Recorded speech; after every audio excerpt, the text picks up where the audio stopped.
पंडित नेहरू के लाख कोशिशों के बाद भी 1962 के बाद हिंदी चीनी भाई भाई का कॉन्सेप्ट कभी रियलिटी बन ही नहीं पाया, क्योंकि रह रहकर चीन ने भारत को अपना दुश्मन मानते हुए हर तरह से कोशिश की कि भारत को नुकसान पहुंचे। आज हम बात करेंगे कि किस तरह से चीन ब्रह्मपुत्र नदी के पानी को रोककर और पाकिस्तान में मोहमंद बांध को बनवाकर भारत को निशाना बना रहा है। वीडियो को आखिर तक देखिए। कंटेंट अच्छा लगा तो इसे लाइक कीजिए और शेयर कीजिए और साथ में चैनल को सब्सक्राइब जरूर कीजिए। चीन ब्रह्मपुत्र नदी उस पर बांध बनाकर भारत की जल सुरक्षा को खतरे में डाल रहा है।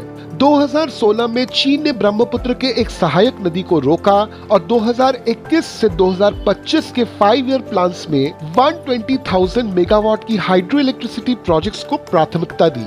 यूएन के एक रिपोर्ट के अनुसार ब्रह्मपुत्र का एनुअल फ्लो चीन से भारत तक 165 क्यूबिक किलोमीटर है, जबकि भारत से बांग्लादेश तक 537 क्यूबिक किलोमीटर है। इसका मतलब है कि चीन पानी को पूरी तरह से नहीं रोक सकता, लेकिन सूखे और बाढ़ का जोखिम जरूर बढ़ा सकता है। यह असम और अरुणाचल प्रदेश में कृषि और बिजली उत्पादन को प्रभावित करेगा। चीन के पास 3 हाइड्रोलॉजिकल स्टेशंस हैं जो पानी की निगरानी करते हैं, लेकिन भारत के पास कोई इफेक्टिव वाटर ट्रीटी नहीं है, केवल डेटा शेयरिंग के समझौते हैं। इसलिए ये भारत के लिए एक राजनीतिक चुनौती है। चीन ने पाकिस्तान के खैबर पख्तूनख्वा में मोहम्मद बांध का निर्माण तेज कर दिया है, जो स्वात नदी पर बन रहा है। 2019 में शुरू हुए इस प्रोजेक्ट को 2026 में पूरा होना था, लेकिन जैसे ही भारत ने इंडस वाटर ट्रीटी को सस्पेंड कर दिया, चीन ने पिछले कुछ दिनों से ही इसका काम तेज कर दिया। इस प्रोजेक्ट के जरिए चीन पाकिस्तान को वाटर मैनेजमेंट में हेल्प करेगा,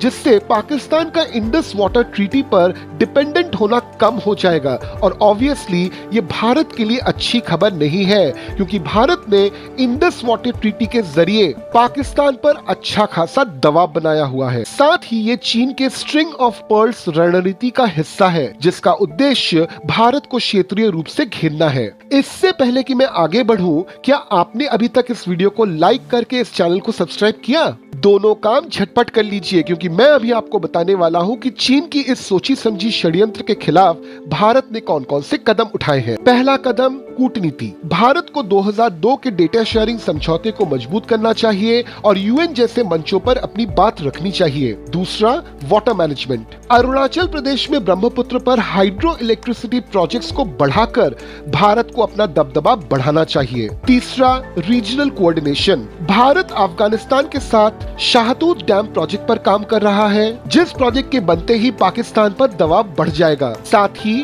भूटान और बांग्लादेश के साथ भी भारत को सहयोग बढ़ाना चाहिए। चौथा, सिक्योरिटी प्रोटोकॉल्स। भारत को अपने नॉर्थ ईस्ट में बाढ़ नियंत्रण और जल संसाधन प्रबंधन को मजबूत करना पड़ेगा। अब देखिए, चीन एक ऐसा देश है जो अपने अलावा किसी का भी भला नहीं सोचता, और आज चाहे वो ब्रह्मपुत्र नदी को घेरे या फिर पाकिस्तान की मदद करे, उसका उद्देश्य सिर्फ खुद को मजबूत करना है। भारत सरकार इस बात से पूरी तरह से अवगत है और इसलिए फिलहाल हम सेफ हैंड्स में हैं।